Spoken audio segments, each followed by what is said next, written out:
Hello, my name is Ralph and welcome to the channel. While we're into transmission stuff and things these days, I thought I'd take a moment and try to let you know what I know a little bit about different sorts of spacers that go between your sprocket and the transmission itself. Although you think a spacer is a spacer in there, there's many different designs out there that, especially in the early shovelhead years, that you had to pay attention to, or you could run yourself into big trouble.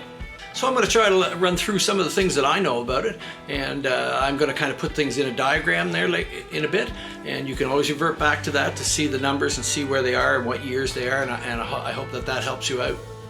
So let's get on with it and check out about these spacers. So just to give you a little bit of background on the different kinds of spacers through the years, I kind of made this thing up, and it's something that you can relate back to and have a look at and go, oh, maybe that's what I got, or that's not what I got. Basically from 1941 to early 1977, they used this kind of spacer. And as you can see, this little spacer has a cutout, a very tiny cutout right there on the edge. And this key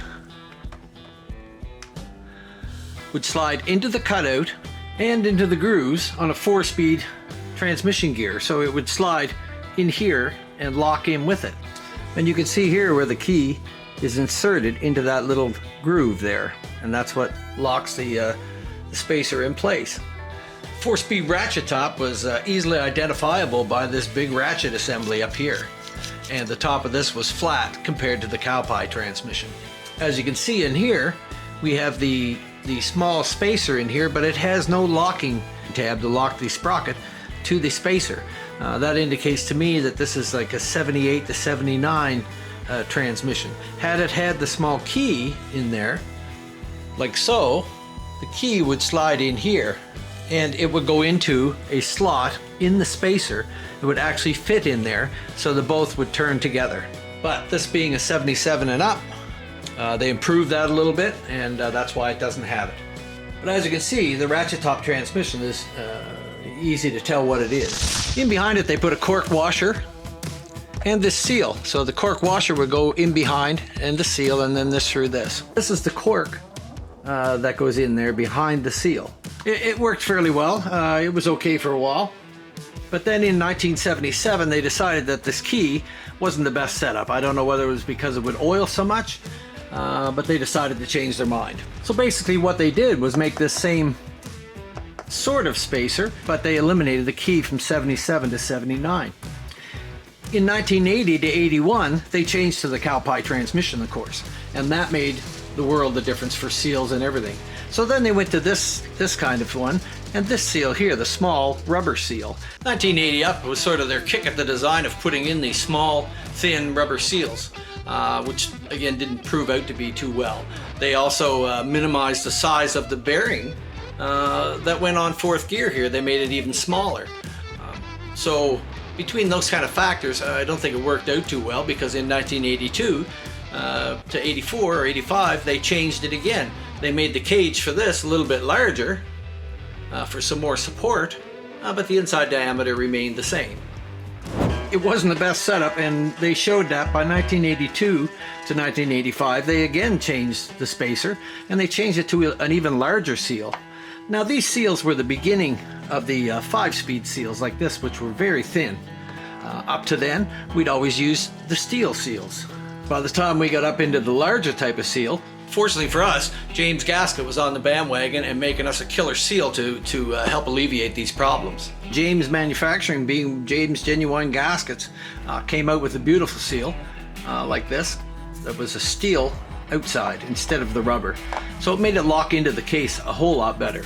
They also well improved the earlier setup by eliminating the cork gasket, making this twice as thick and with double lip seals inside. So it proved to be very, very efficient.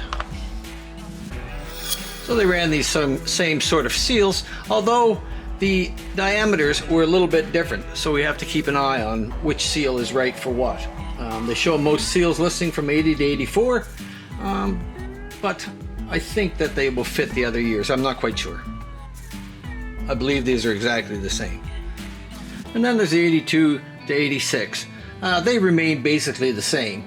The height of it is a little tiny bit different from the height from this lip up to here is a little bit different than the previous one.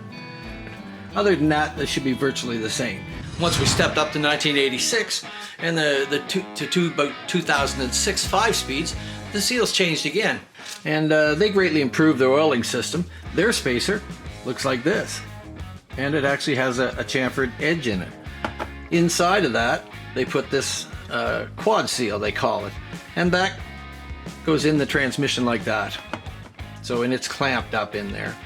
And the outer seal, still thin, but quite a bit thicker, is like that for the 5 speeds, with just a couple varying difference on the inside diameter for the different years as we move up.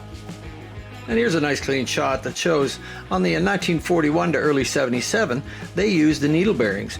And the needle bearings were held in place by this small washer that you see here. The small washer went on, then the needle bearing, and then the spacer, be it on the early key type or on the late 77 and up type. They were all the same. Along with a lot of other improvements that are made today, there's some things that you can do, and there's a fellow in New Brunswick called Ray Duguay, and he makes some wonderful parts for shovels. This is one of his sort of ideas and designs that I've copied, and it's very hard to see in here, but there is basically a small O-ring cut out inside of here. So when this goes on your gear, I don't want to force it on there, this O-ring will seal along the edge of this little lip before the cutout, and that helps stop the oil from going out. So I've made them and used them myself, and they work very well. Another innovation that they came out with was what they called the super nut, and the super nut would go on the end of the fourth gear,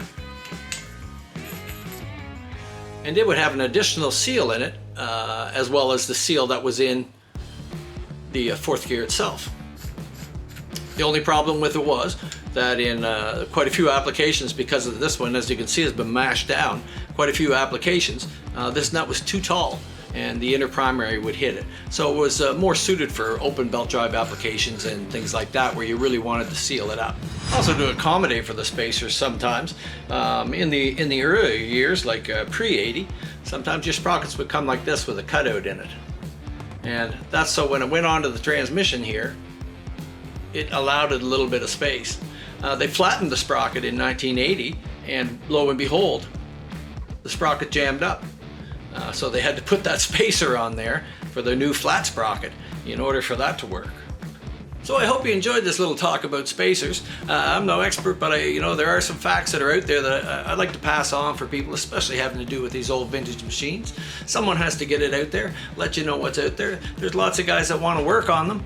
They just can't access the information for one reason or another. So I hope that my channel, It's My Time, Let's Go, helps get some people out there and get them going. So if you enjoyed it, like, subscribe, ring the bell, do those things. They help us to grow, and we are growing, and I appreciate every bit of it for every one of you that's hit that button to subscribe. And our watch hours are growing too, so you're watching my videos, and I'm enjoying that.